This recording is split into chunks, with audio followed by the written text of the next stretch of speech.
Allez, au trot sur la piste pour tout le monde. Dans l'équitation, il existe 2 métiers de niveaux différents.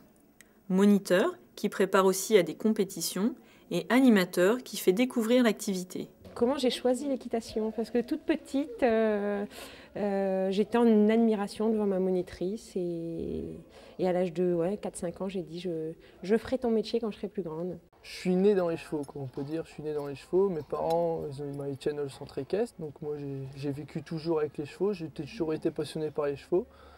Et au fil et aiguille, j'ai voulu apprendre aux autres tout ce que j'ai appris auparavant. Tout le monde descend pour avoir un plot, mais non, du coup c'est vraiment un coup pour du beurre là. Je suis rentrée en formation en 2000 à la Motte Beuvron en contrat de qualification et chez Marc de Fives à Aubourdin. J'ai eu mon examen en 2003, donc le BES1 à l'époque.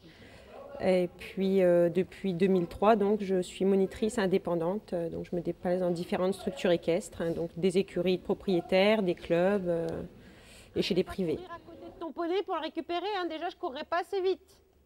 Je suis en formation BPGEPS équitation à l'Équin-Genet. Je suis en stage à la ferme équestre de la Rose des Vents à Saint-Lens-Capelle. Moi, je suis chargée donc de former Élie quand il est en formation ici. Ma formation, c'est en alternance, donc je suis à l'Équin-Genet le lundi, le mardi et le jeudi une fois sur 2. Donc là, j'apprends tout ce qui est hippologie, faire des fiches pédagogiques, donc bien structurer une séance. C'est en 2 ans. Donc il me donne sa petite fiche pédagogique avant de faire sa séance. Je regarde sa fiche, je regarde ensuite la séance s'il fait attention à la sécurité. Dans ses ordres d'exercice, si c'est bien adapté par rapport au niveau de ses cavaliers. S'il utilise du vocabulaire technique, commencer à apprendre le vocabulaire technique même à des débutants pour qu'après on puisse parler le même langage. Donc on a travaillé au port, on a travaillé assouplissement, comme il faisait froid, les chevaux ils ont le temps de s'échauffer, eux les enlèvent, ils s'échauffent et ils s'assouplissent. Donc au cas où ils tombent, on ne sait jamais, donc comme ça ils sont pas mal, ils sont assez chauds. On a travaillé le trot, on a travaillé les cercles, les figures de manège, donc apprendre à diriger son poney tout en restant assis. Donc les figures de manège sur le trot assis, on a appris à diriger son poney assis, donc à s'équilibrer et à tourner avec son cheval.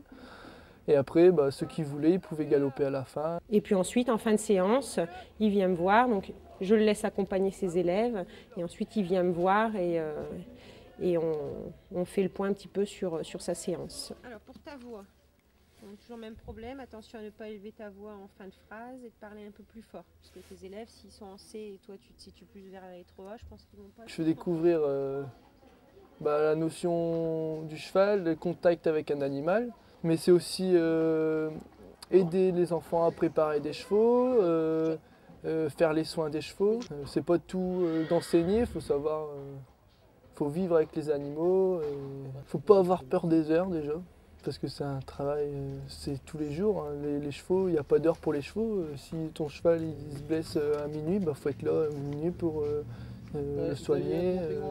On travaille que ce soit par temps chaud, temps froid, l'hiver -2, s'il y a des personnes qui veulent monter, on est là pour leur faire les cours.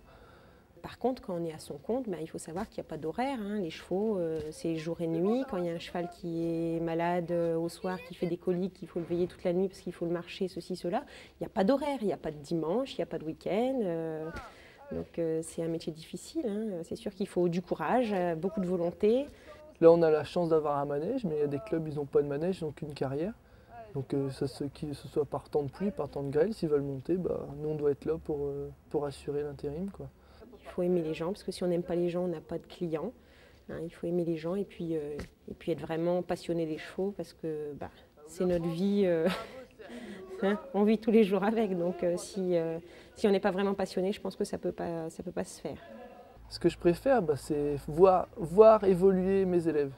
Ça, c'est super. Quand on voit tes élèves qui ont commencé comme là, qui commencent à monter et qu'après ils arrivent à faire des trucs super, ça c'est extra. On se prépare à s'arrêter, on se redresse.